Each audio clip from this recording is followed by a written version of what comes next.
We're here because free speech is under attack. We're here because people are being convinced that socialism works. We're here because people are being judged guilty until proven innocent. We are fighting back with facts. This is not a safe zone, so buckle up, Buttercup. This is the raw, naked truth.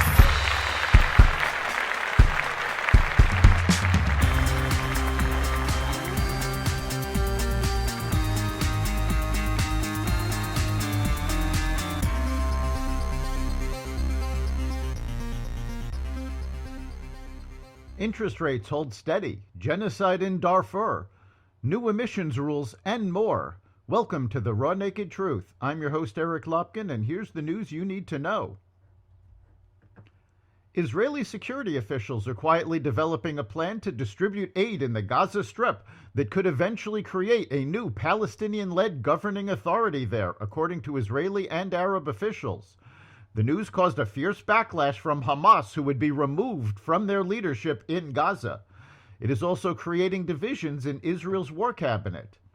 A top Israeli defense official has held talks with Egypt, the United Arab Emirates, and Jordan to build regional support for an emerging effort to enlist Palestinian leaders and businessmen who have no links to Hamas terrorists in distributing aid, according to some officials.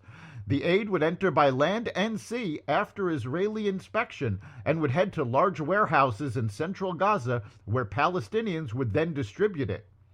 Current aid efforts have been diverted from the Palestinian people by Hamas. This plan would bypass Hamas to get aid to the people who need it.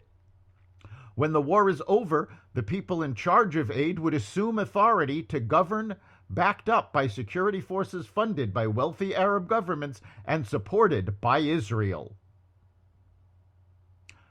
A grim pattern of atrocities has been perpetuated by mostly Arab fighters against Darfur's black indigenous communities over the past 11 months. Officials say these acts are a continuation of the mass killings 2 decades ago that prompted worldwide protests and high-visibility outrage from celebrities. The acts are being revived amid a broader war for control over Sudan. Diplomatic efforts by the U.S. and other global powers to end the fighting and protect civilians have fallen behind bigger foreign policy priorities like Russia's invasion of Ukraine and Israel's war in Gaza, former officials and analysts have said.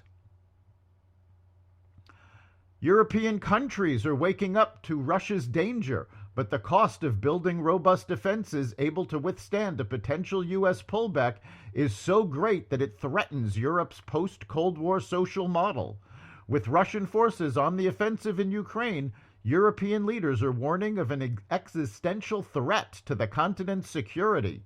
The current situation has exposed gaps in Europe's military capabilities that would take years to plug, even if governments make military spending a political priority, which they haven't done for decades.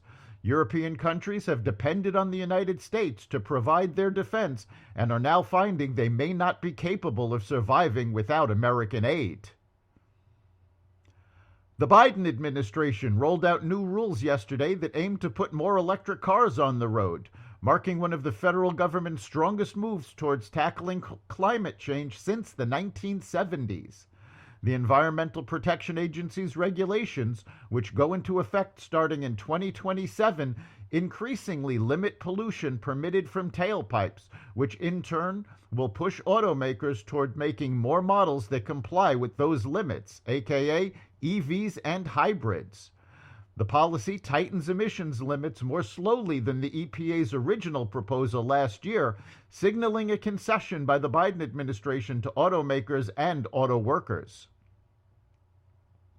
The Biden administration also announced on Thursday it would forgive $5.8 billion in student debt for 77,700 borrowers through the Public Service Loan Forgiveness Program. It also said President Joe Biden would email another 380,000 public service workers starting next week, notifying them that they're on track to have their debt canceled within 2 years. The Federal Reserve on Wednesday held interest rates steady as expected and signaled it still plans multiple cuts before the end of the year.